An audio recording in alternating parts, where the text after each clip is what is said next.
মাটি, এটা তো না, না না না, আমি কবরে, আমি মারা গেছি।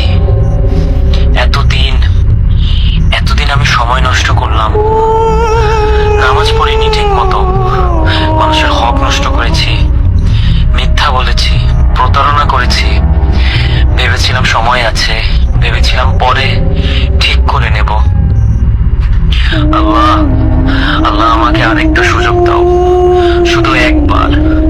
আমি সব ঠিক করে নেব, আমি বদলে যাব, আমি সব ঠিক করে নেব আল্লাহ, আর একবার। আমি আমি আমি জানি, আমি জানি এই উত্তর, সারা জীবন ধরে জেনে এসেছি। তাহলে কেন এখন মাথায় কিছু আসছে না?